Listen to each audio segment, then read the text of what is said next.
Today, the Indian subcontinent is linguistically very diverse. In different regions of the subcontinent, different languages are spoken.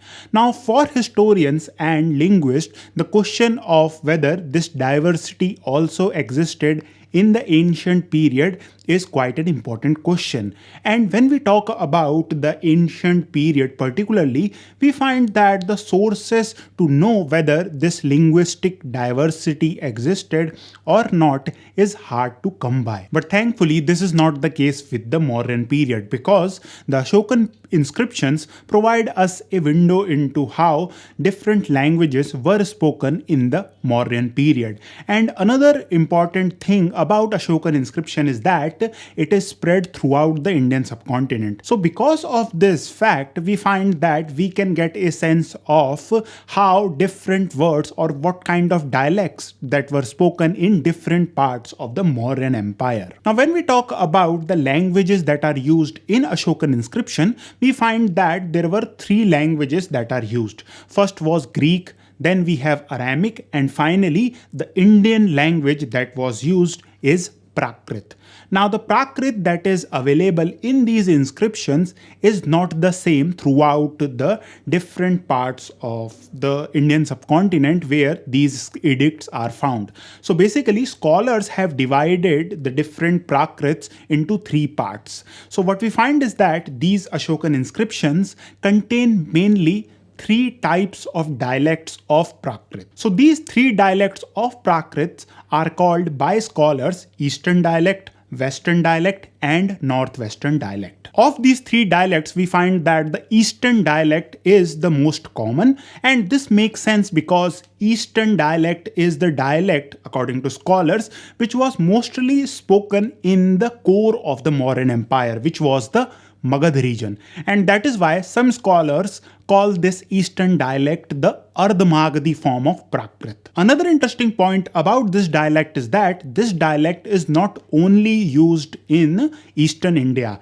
We find that in Kalsi, which is situated in Uttarakhand in the northern region, we find that this dialect has been used. And when we move to south in Iragudi, which is in Andhra Pradesh, we find that here again this dialect has been used. So we find that this dialect does not only is present in Eastern India, it is also present in other parts of the Indian subcontinent which was under the Mauryan rule. Now moving to the Western dialect, we find that this dialect appears in the Girnar inscription of Ashok, and then we find that in the inscription of Sopara, which is close to Mumbai, this dialect has also been used.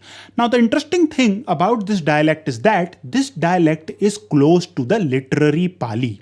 Now Pali, or particularly the literary Pali, is the language in which most of the Buddhist literature of this time or of the later period also were composed. So this is an interesting fact.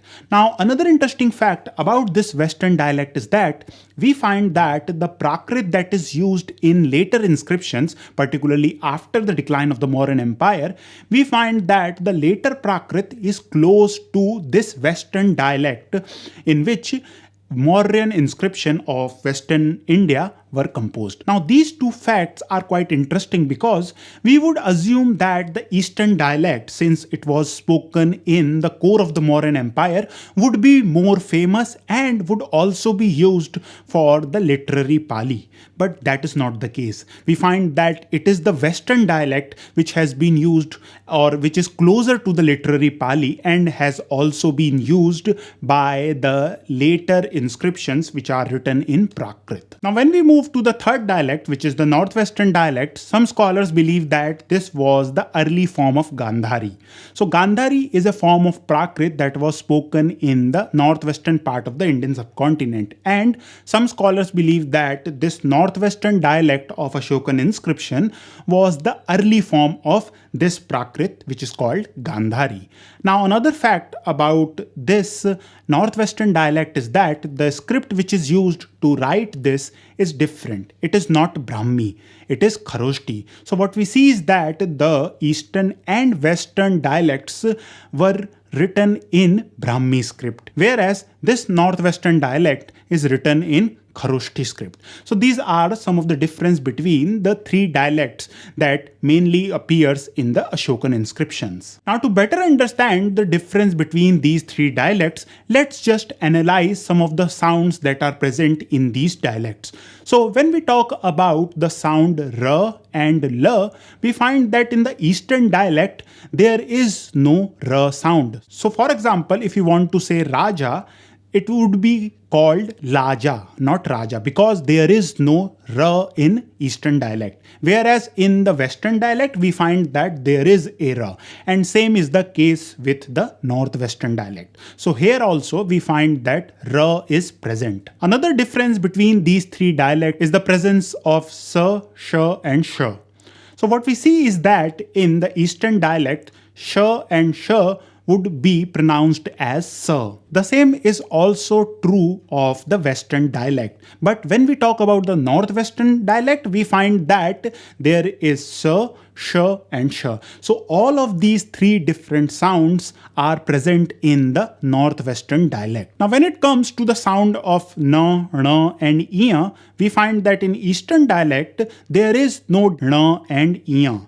And these two sounds become N. Now in the Western dialect, N, N and Iy are present, and the same is true for the Northwestern dialect. So in the Western and the Northwestern dialect, we find that N and Iy are also present. Now in the case of the sound Ksha, we see that in the Eastern dialect, Ksha has become Kha. So Kshatriya would be Khattiya. And when we move to the Western dialect, we find that here Ksha has become Chha. So here Kshatriya would be called Kshatri.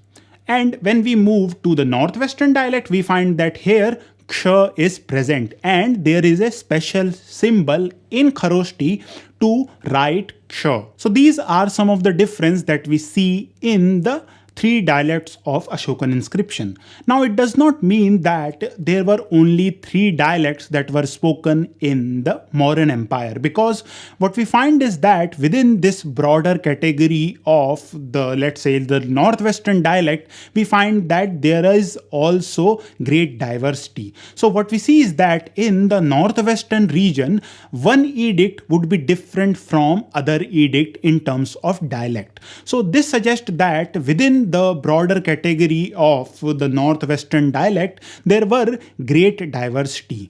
And this makes sense because the Mauryan Empire was pretty diverse linguistically, and this shows in the inscription also. As I have said that these three dialects were written either in Brahmi script or in the case of Northwestern dialect in Kharoshthi script. So if you want to know about these scripts, you can watch this playlist. Thank you for watching.